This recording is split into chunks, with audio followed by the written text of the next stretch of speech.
I just wanted to talk about mental health is not just about anxiety or depression. It's also about just generally being able to manage and regulate our emotions and our feelings and just being a little bit more aware of them so that we can live kind of more fulfilled lives, essentially. Hi everyone, welcome back to my channel. My name is Roda and I'm a doctor working in the UK. And today's video is actually going to be the first episode in a new series that I'm provisionally going to be calling Let's Talk Health, where I'll be talking about different health related topics, things I've seen as a doctor, and hopefully find it worthwhile.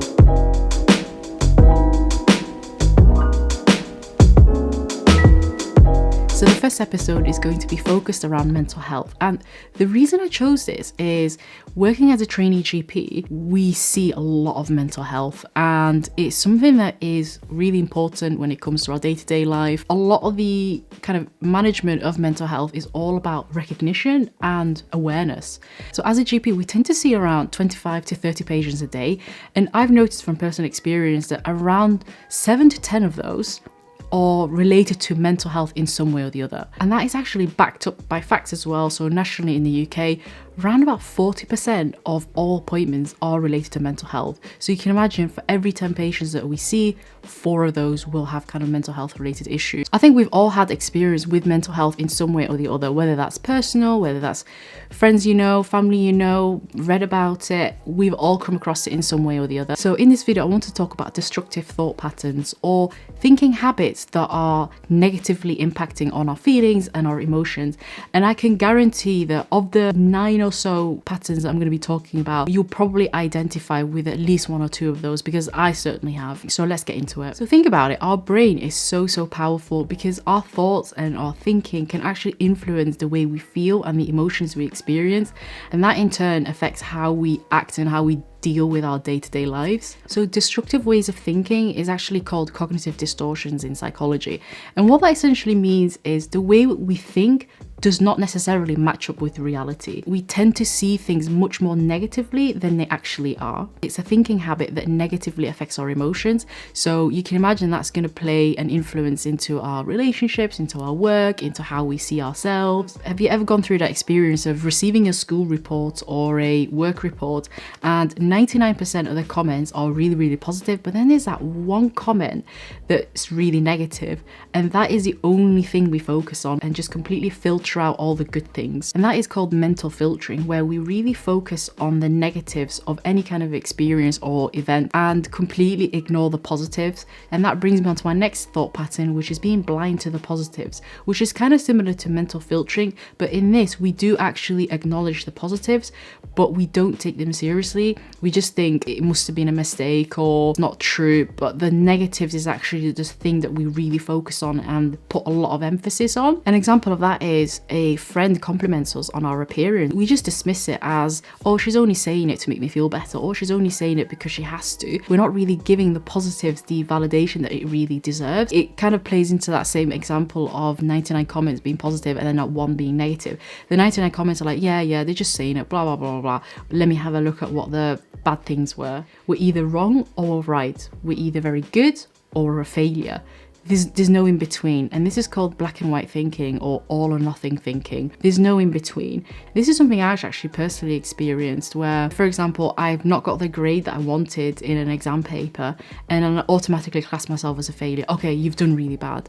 Or when it comes to this YouTube thing, there's a video I've edited and I'm not really liking the way it's turned out. I'm like, you know what, this is really bad, you know, what's the point of even bringing this in? And this is where we're thinking in emotional extremes and we're not giving ourselves the space to make mistakes or to experience things imperfectly. And this is actually seen a lot in perfectionism, where it's either very good or I'm just gonna not do it at all. A really good example is we're on a diet and we've done really well, but there's that one little lapse in willpower and we have like a bar of chocolate. So then we just feel really bad and really guilty and thinking to ourselves, I failed this diet, I can't even do it properly. And we've completely ignored the fact that we've managed to eat really healthily for like a month, we've been exercising and we've just discounted all of it, you know.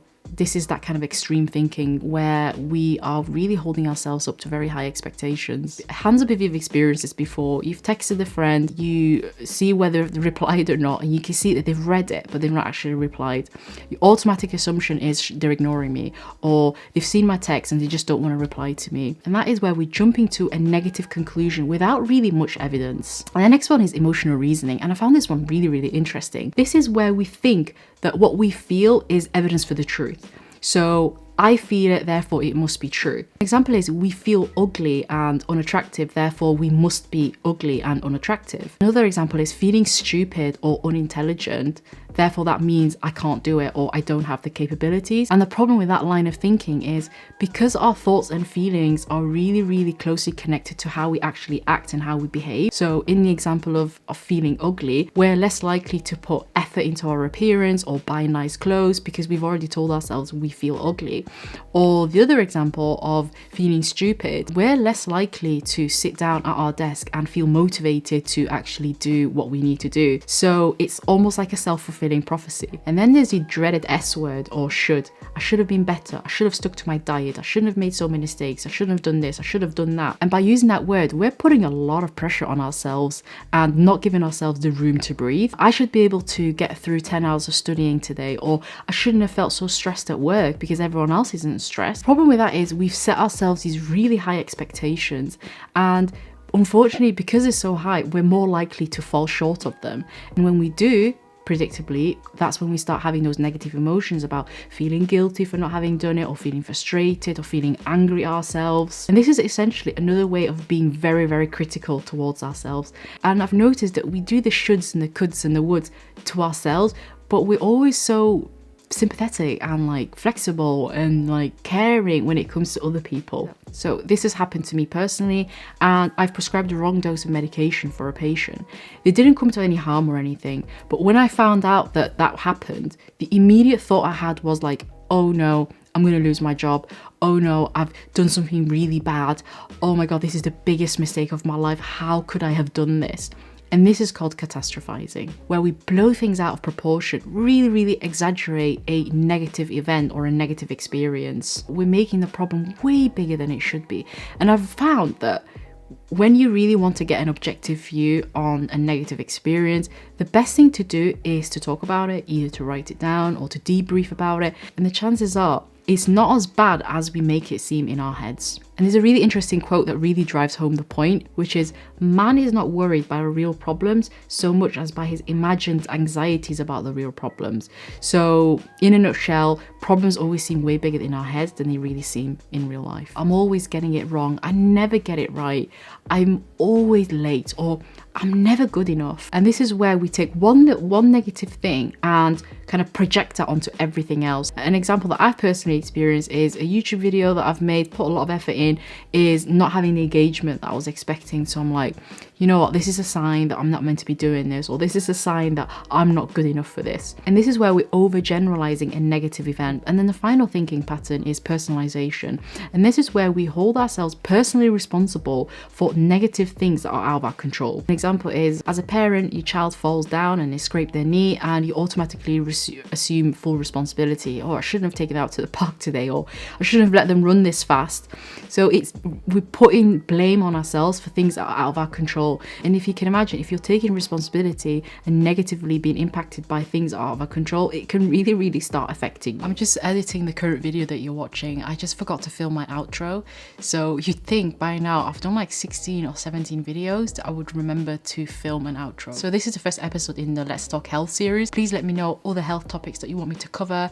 I'm totally open for any feedback and any suggestions of other health related videos. So yeah, thank you very much for watching, and I'll see you in the next video.